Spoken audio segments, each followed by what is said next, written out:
የግሎባል ፓወርስ ፍላጎት ጥሬ ዕቃ ለማግኘት ይበታትናል። አንደኛ። ሁለተኛ ከተበታተንክና በአንድ ላይ ሆነ ማምረት ካልቻልክ የሸቀጥ ማራገፊያ ትሆናለህ። ሶስተኛው ጥሩ ጭንቅላት ያላቸው ሰዎች ድንገት ለፍተህ ብታወጣ በብሬን ድሬን አእምሮን በመውሰድ ረገድ ምርጥ የሆኑትን ወስደው ወደ እነሱ ሀገር ያደርጋሉ።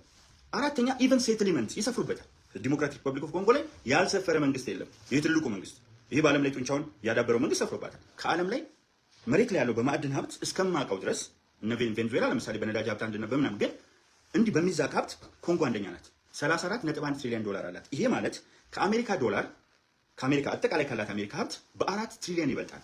እዚህ ጋር ወርቅ አለ ብለህ ስትቆፍር ዳይመንድ ታገኛለህ፣ ኮፐር ታገኛለህ፣ ኮባልት ታገኛለህ፣ ቲታኒየም፣ የተለያዩ አይነት በጣም ተፈላጊ ማዕድናትን ታገኛለህ፣ ኢቭን ዩራኒየም ምናምን። ነገር ግን 126 የታጠቁ ቡድኖች ከ1960ዎቹ ጀምሮ ፈጥረው ኮንጎ ከዓለማችን ሀብታም ሆና እያንዳንዱን አፍሪካዊ ሀገር ሌላ ሀገር ቀጥራ ማሰራት ስትችል፣ ነገር ግን ትምህርት የላቸውም።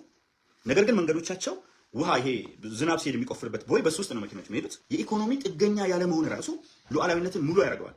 በሌሎች ሀገሮች ላይ ኢኮኖሚ ጥገኛ ከሆንክ ሉዓላዊነት ይደፈራል። ለምሳሌ ቀላል ነገር ላሳየሽ። ኢኮኖሚ ብቻ አይደለም። አሜሪካና እስራኤል ጣምራ ሆነው ከኢራን ጋር ይዋጋሉ። በዚህ ጊዜ የኢኮኖሚክ ብቻ አይደለም። ሳውዲ አረቢያ ውስጥ፣ ኳታር ውስጥ፣ ዩናይትድ አረብ ኤሚሬትስ ውስጥ ወዘተርፈ የጅቡቲን ጨምሮ እና አሜሪካ የጦር ሰፈር አለ። ኢራን እያሻገረች ትመታለች። ዜርፎር ምን ሆነ ማለት ነው? የእነዚህ ሀገሮች ሉዓላዊነት ተደፈረ ማለት ነው። ስለዚህ ሉዓላዊነት እንዲከበር ኢኮኖሚክ ኢንዲፐንደንስ ያስፈልጋል። ሀገር መገለጫዋ ድንበር ነው። ድንበሯ ከሌሎች ሀገሮች ጋር የሚለያት ኢንተርናሽናል ባውንደሪ፣ ዓለም አቀፍ ባውንደሪ አለ። የኢትዮጵያ ቴሪተሪ የሚባለው አንደኛ ላንዱ ነው፣ መሬቱ ነው። ቴሪተሪ የምንለው አንደኛው መሬቱ ነው። ሁለተኛ ከመሬቱ በላይ ያለው አየር። ለምሳሌ የአየር ክልል ተጣሰ ሲሉ ትሰማላችሁ።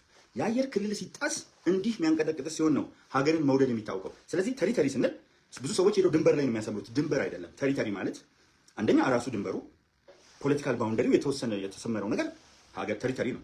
ሁለተኛው ዘኤር አባብ ዘላንድ። ብዙ ሀገሮች ሰምታችኋል። የአየር ክልል ተጣሰ። በአየር ክልል ውስጥ ገብቶ አንድ ሀገር ያላንተ ፈቃድ የጦር ጀቱን አውሮፕላኑን ወይም የተለያየ ነገር ካረገ በአየር ላይ ድሮኑን ካስገባ የሀገርን ድንበር ጥሷል ማለት ነው። ያንን ዘኤር አባብ ዘላንድ ያንተ ነው፣ እሱ ነው። ሶስተኛው ይሄ የውሃ አካላት እስከ 3 ማይል ድረስ ወይም እስከ 5 ኪሎ ሜትር አካባቢ ያለው ያንተ ነው፣ እሱ ድንበር ነው።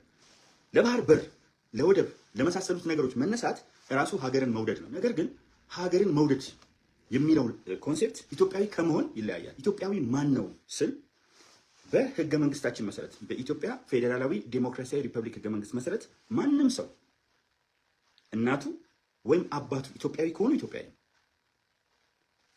በህገ መንግስቱ ላይ ተመስርቶ በወጣው የዜግነት አዋጅ መሰረት አንድ ሰው አንድም የሀገር ክህደት ወንጀል ሰርቶ ትሪዝን ሰርቶ መንግስት ኤክስፓትሪየት እስካላደረገው ድረስ፣ አንድም የሌላ ሀገር ዜግነት ወስዶ ዱዋል ሲቲዝንሺፕ ወይም ጣምራ ዜግነት በኢትዮጵያ ህግ ስለማይፈቀድ የዜግነት ህግ ጣምራ ዜግነት እስካልያዘ ድረስ እናቱ ወይም አባቱ ከሁለቱ አንዱ ኢትዮጵያዊ ከሆነ ኢትዮጵያዊ ነው። ሀገርን መውደድ የሚገለጸው በምንድን ነው?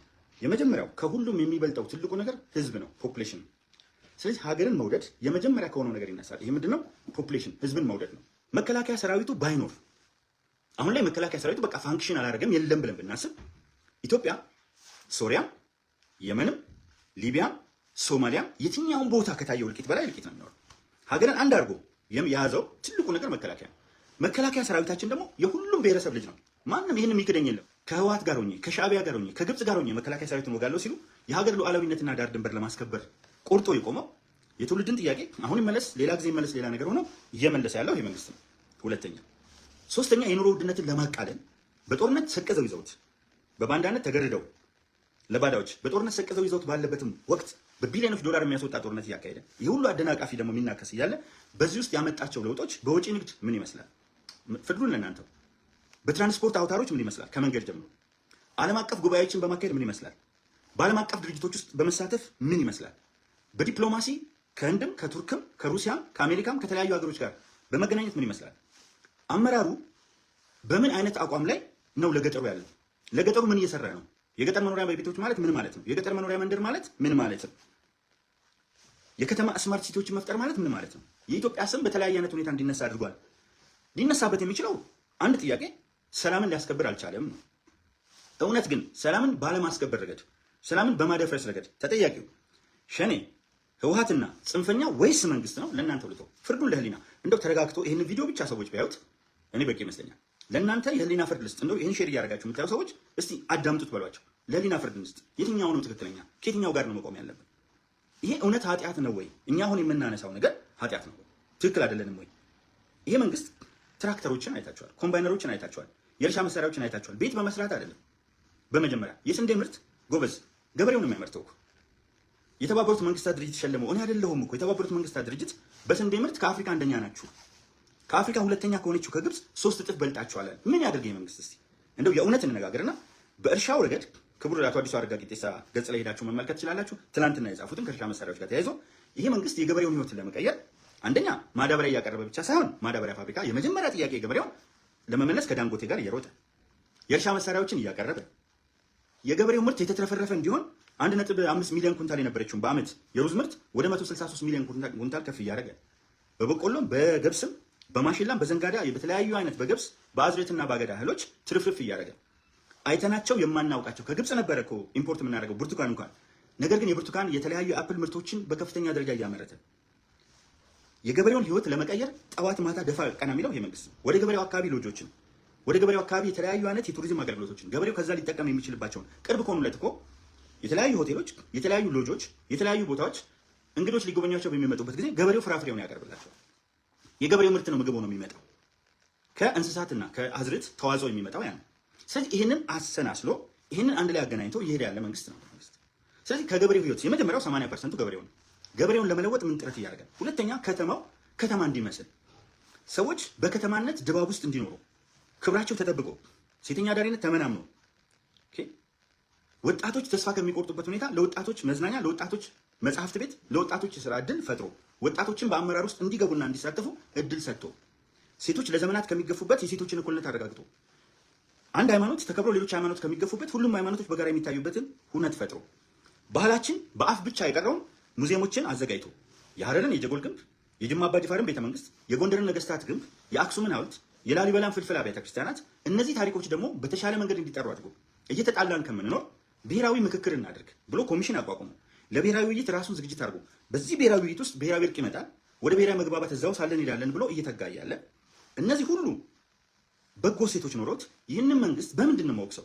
በመንገድ ስራ ነው? በኤሌክትሪክ ነው? ተመልከቱት። ከተማውን እንዳለ ቦግ አድርጎ ከተሞችን በሙሉ መብራት የማይጠፋበት ሂደት ፈጥሯል። አንዳንዴ ጥርጅ ብርጅ ሊል ይችላል። በፊት ከነበርንበት አንጻር ስናይ ግን መብራት ሊትራሊ አይቋረጥም ማለት የምንችልበት ደረጃ ላይ ደርሰናል። ውሃ በቀን አብዛኞቹ ቦታዎች ላይ በሳምንት በ2 ሳምንት የሚያገኙ ቢያንስ በቀን አንድ ጊዜ የሚመጣበት ሁኔታ አመቻችቷል። ደን ያልነበራትና የተመናመነች የተራቆተች ራቁታን የቆመች ሀገር፣ እርቃኗን የቆመች ሀገር እርቃን ሳይሆን ልብስ ስለሚያስፈልጋት የደን ልማት አረንጓዴ አሻራ 48 ቢሊዮን ችግኝ ተክሎ የተባበሩት መንግስታት ድርጅት በዚህ ሸልሞታል። በአይቲ ቀዳሚ እንድንሆን የአይቲ ኢንስቲትዩት የመጀመሪያ አይቲ ዩኒቨርሲቲ እንዲኖር ኢትዮጵያ ከዘመኑ ጋር ወደኋላ ቀርታ አይ ቅድሚያ የሚሰጠው አይደለም፣ ቅድሚያ የሚሰጠው የዘመን ቴክኖሎጂ ነው። ቅድሚያ የሚሰጠው ትላንት ላይ መቆም አይደለም። ቅድሚያ የሚሰጠው ትልቅ ችግሮቻችንን በመፍታት አዳዲስ የመፍትሄ ሀሳቦችን በማቅረብ ከዘመን እንዳንቀር ደግሞ ትውልዱን አሁን ለምሳሌ የኢትዮጵያ ኒውክሊየር ኮሚሽን ማስታወቂያ ያወጣል። በተለያዩ ፊልዶች ዘርፎች ላይ ያሉ እንዲመዘገቡና አስቀምጧል። የኢሜል አድሬሱን በዛ አማካኝነት እንዲመዘገቡና ወደዚህ ቦታ እንዲሄዱ አድርጓል። ይሄ ማለት ምን አይነት ጥረቶች እያደረገ ነው? አሁን አረቄ ቤቶች እንዲከስሙ ወደ መጠጥ ቤቶች ከምናተኩር ይልቅ ትውልድን ወደሚቀይር ነገር እንድንሄድ ሃይማኖት ሲከበር አይታችኋል። አሁን ማን ተጎዳ? ዋቄፈና ድምቅምቅ ብሎ የኢሬቻ በዓል ተከበረ። እስቲ ማንን ጎዳ? በቃ መጣ። ማክሲመም 1 ሳምንት ያልሞላ ዝግጅቶች ተደረጉ። ሰዎች በራሳቸው ገንዘብ በራሳቸው ሀብት ልክ ጥምቀት ላይ ኢድ ላይ እንደምንለብሰው ለብሰው ወጡ። ብዙ ጫጫታ ነበር፣ አይታችኋል። እንዴት እንደዚህ ይከበራል? እንዴት መንግስት በዚህ ደረጃ ቦታ ይሰጠዋል? ተባለ። ሳምንት ለማይፈጅ በ2 ቀን ተከብሮ ለሚያልቅ ነገር ግን ብዙ ሰዎች ግብይት እንዲያደርጉ ልብሱን እንዲሸጡ፣ ቦኩ ዱላውን እንዲሸጡ፣ የተለያዩ ባህል እቃዎች እንዲሸጡ፣ በዓለም አቀፍ ደረጃ ተመዝግበው የተለያዩ ቱሪስቶች እንዲጎበኙት፣ ቱሪዝም እንዲያድግ፣ ሆቴሎች እንዲያድጉ፣ የትራንስፖርት አውታራችን ከፍ እንዲል፣ ኢትዮጵያን በዓለም ላይ ከፍ የሚያደርገው የኢሬቻ በዓል ሲመጣ ሌሎቹ ሲሉ አይታችኋል። መንግስት ግን እሱን አከበረና እዛው ጋር ኢሬቻ ጋር ደግሞ መስቀልን 10 ሚሊዮን አዲስ አበባ ውስጥ ብቻ በየቦታው አለ ድምቅ አድርጎ በኢትዮጵያ ታሪክ ውስጥ ተከብሮ ከሚያውቀው ክብር በላይ መስቀል ሲታይ ከኋላ ባክግራውንዱ ንጹህ የሆነ ቦታ ቱሪስቶች ቢመጡ የዓለም አቀፍ ጋዜጠኞች ቢመጡ ሀገራችን በሚያሳይ ሁኔታ ሄደ። ከዛ መጣ የአላፋት ዝማሬ። ኢዳችን ሰሞኑን ተከበረ ታላቁ ኢድ። ይሄ የሚጎዳን ነው ወይ? ሲቆም ብለን ተረጋግተን እናስብና ምንድነው ከዚህ ውጪ ያለው? ከዚህ ውጪ ምንድነው ያለው? ምንድነው ያለው? ይሄንን ያደረገ መንግስት ይሄ ነው። የሃይማኖት እኩልነት አደረገ። ባህል ብትለው ሻደይ፣ ሶለል፣ አሸንድዬ። እንግዲህ አሸንዳ ትግራይ ነው መከበር ያለበት። ሻደይ፣ ሶለል፣ አሸንድዬ አማራ ክልል ነው። በተሻለ መንገድ ግን አዲስ አበባ በተለያዩ ከተሞችም እንዲከበርና የጋራ ባህላችን አለ ቢመዘገብ እንጎዳለን ነው ያለ። ጨምብለናል አስመለክ የወላይታ ጊፋታ በተለየ መልኩ ተከበረ። እያንዳንዱ በዓል ተከበረ። አሁን ሀረሪዎች፣ ጋምቤላዎች፣ ቤንሻንጉል ጉሙዞች፣ አፋሮች፣ ሶማሌዎች ከሚገፉበት አምጥተው መንግስት ሀገር የሚመሩ አድርጎ ፊት ለፊት አሳየን። እቺ የጋምቤላ ወርቅ አባንግ የምትባለው ልጅ መታ ስትናገር ሰማችሁ። በምርጫ ውድድር ላይ ብቅ አለች። ይሄ ጠቅላይ ሚኒስትር ለመሆንም ጭምር እንችላለን የሚል ሀሳብ አቀረበች። ምን ማለት ነው? አያችሁ፣ ኢትዮጵያዊነት ማለት ሀገርን መውደድ ማለት እነዚህን ሁሉ መውደድ ማለት ነው። ወቅታዊ መረጃዎች ቶሎ እንዲደርሳችሁ ቻናሉን ላይክ እና ሰብስክራይብ በማድረግ ይከታተሉ።